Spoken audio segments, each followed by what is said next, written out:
Sure, why not? Eagles win 24-21 over the New Orleans Saints, moving to a very good, very tasteful, playoff indicative 4 wins, 8 losses, and a tie to a team that has 2 wins. But they win. They win the game. So, no complaints. That's it. That's the video. I get to get out of here. No problem. If only it were that simple. By the way, in case you're noticing, yes, I'm trying out the mic that I typically use for my podcast, Fly Guys Podcast. Be sure to follow us on Apple Podcasts and Spotify. Cameron Kline and I. Just thought maybe for better audio reasons until I maybe one day get enough money to improve my audio. But also repping the answer, the Element AI. So just thought I'd rep that for such a crisp win. I mean, let's ignore the fact that Jalen Hurts fumbled the ball at the end of the game. They won the game. They never didn't have the... Have the Eagles even played a game like that this season where they never were trailing? Have they won a... Maybe one, as my notifications clearly were not on Do Not Disturb. Thank you so much. Eagles get defense first on the field, stop the Saints 3 and out, and then they get the ball, and then they're driving right down the field. All right, well, penalties galore. It seems to me that the penalties are a problem in Philadelphia. It's almost as if they're an undisciplined team and they're actually not very good. But no matter. Jalen Hurts gets the ball back later. It's 4th and 2. They're going to go for it. They're not going to kick the field goal because Doug Peterson knows the season is lost. So he's like, you know what, screw it. We're just going to go for it. See what we got. Jalen Hurts, he's facing pressure. He throws it. And who is that? That's Alshon Jeffrey making the catch for the touchdown. The last time you might ever see Alshon Jeffrey catch a touchdown in Philadelphia. At least as a Philadelphia Eagle, until he goes off and has like an 80-catch season next year with the Chicago Bears or something like that, or the Carolina Panthers. But the point is, Alshon Jeffrey catching a football from a guy not named Carson Wentz. I couldn't have seen it coming. I certainly didn't anticipate that. And I certainly didn't anticipate, you just couldn't. Eagles get the 7-0 lead, would make it later 10-0, and then all of a sudden, it's 10-0. They have the ball back, close to the end of the first half. Miles Sanders takes the handoff. He gets a block from Zach Ertz, of all people. Zach Ertz making a block on the run, who would have thought? And then who does he stiff arm? Show me the photo. Oh, show it again. And again. And again. And again. He stiff arms Malcolm Jenkins and takes it to the house. Eagles lead 17-0. They stop the Saints again. They get another chance. They're driving down the field. Jalen Hurts looking like Michael Vick out there, the way he's holding the football as he's on the run. He's running up the middle. He's looking fantastic. And then all of a sudden, it's 2nd and goal or whatever. They're going to kick the field goal. Okay, break out Jake Elliott, 22-yard field goal. What the hell? Forget the memories of him kicking that 46-yard field goal in Super Bowl 52, which all but sealed the win.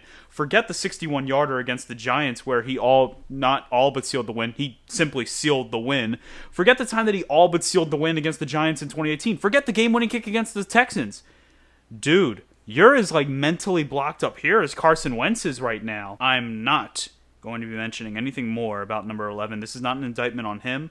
I'm going to get to my thoughts about Jalen Hurts in a second. Second half opens up. Eagles don't get a whole lot going. Go figure they didn't adjust. Man, it's almost as if they never adjust or anything like that.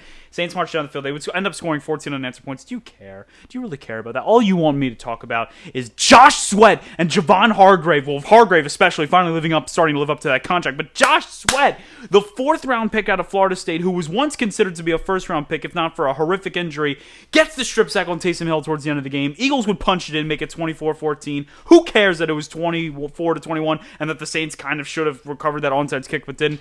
Eagles get the win, 24-21. They're now 4-8-1 as they head to Arizona, and we still don't know who the starting quarterback is. It could be anyone. It could be me. I could be named the starting quarterback. I'm not wearing this jersey for no reason. I am an athlete. I once threw a touchdown pass in backyard football. So if anyone's qualified to be the starting quarterback for the Eagles this week, and Doug's not going to name a person, it's certainly me. So Doug, hit me up. Eagles get a huge win. And I say huge win in a very weird manner. Not huge in the fact that it goes towards the standings. They're not making the playoffs, people. Get that thought out of your head. They're not making the playoffs. I'm kind of hoping they don't win another game for the rest of the season. The reason why it's a huge win is because they beat the New Orleans Saints. They beat those Saints. Alvin Kamara, we would have killed the 2017 Eagles. We would have beat the shit out of them. That's what he says. That is literally what Alvin Kamara says. And you know what? He couldn't even beat the 2020 Philadelphia Eagles. Thoughts about Jalen Hurts? he played well. I have to give it up to him. The rookie played within himself. He played within the system, but he certainly was able to help Jalen Hurts out there a lot, and I think they kept it very simple for him. If your first read isn't there, go. And I think that is the right thing to do for a rookie with the mobility that Jalen Hurts has. It won't work till the end of time. I'm not crowning him as the savior of the franchise. I'm not crowning him as the franchise quarterback. What I am saying about Jalen Hurts, though, is in this type of situation, it worked out perfectly. Oh, that's the cockatiel. They kept it very simple for Hurts. That's the point. He looked really good out there.